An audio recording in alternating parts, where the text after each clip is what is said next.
We had the Dalai Lama come to the Capitol a few years ago. Afterwards, he greeted the members and asked, who's the person that works on the unfortunate people, the poverty, and people pointed to me. So he said, keep up the hope that we can make the world a better place. I come from a family of 10, and I had really strong parents that were supporting us and working in the community. All of us were taught at an early age to help other people. Feeding poor people. We actually work in the East San Jose area with Cesar Chavez's organization. I met Cesar Chavez when I was like 10 years old. It was something my parents taught me, that people are human beings, and we had that drilled into us here at Bellarmine.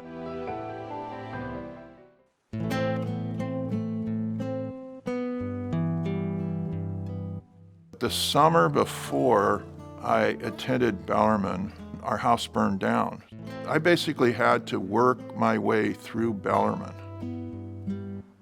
My parents talked to the people here, and they worked out a financial arrangement where we pay a check once a month. So I helped contribute to my parents to pay my way through school the whole 4 years I was here.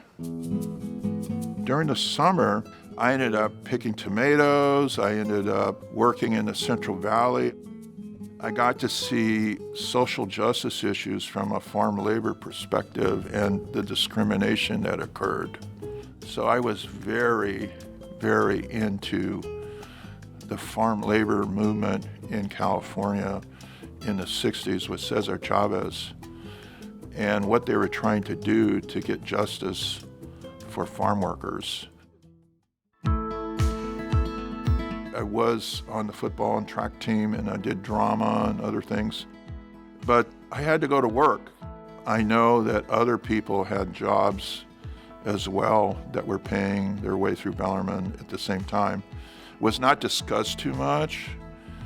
It made me kind of look at myself as a little different than some of the students here. I talked to a lot of the priests about it. The Jesuits, of course, understood this feeling I had, emotions I had. I didn't know what to do about it, but then I said, I'm going to dedicate my life to public service. And people ask me, when did I decide? Well, I think I decided here in this school. I visited 24 state prisons while I was an elected official, and I always asked the wardens, how many foster youth are here? What percentage? It came down to about half of the people in the state prison have been through the foster care system, which is a huge failure on our part. So it motivated me to continue being the leader on legislation related to foster youth for 14 years. And the system is much more improved. We reduced the number of foster youth by 50% now from what it was 15 years ago.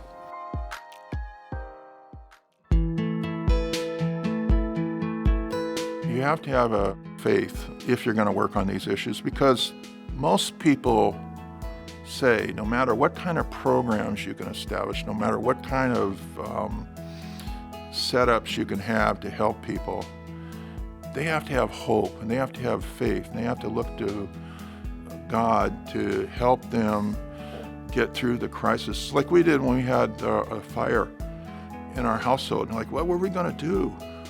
I remember we went to our church and just prayed, the whole 12 of us. We all went in there and prayed. I remember my dad crying. The first time I saw him cry was after the fire. So you have to have the faith in God and the belief in that there is hope and that He will help you. All that I have and possess, you have given. 3 days before my last day in the office, they asked me to give the prayer. And I gave that prayer, the Ignatian prayer. I was taught that here at the school. The Jesuits taught us that. It's so good when you talk about giving your life and your love to God and letting Him do what He wants to with it, surrendering it.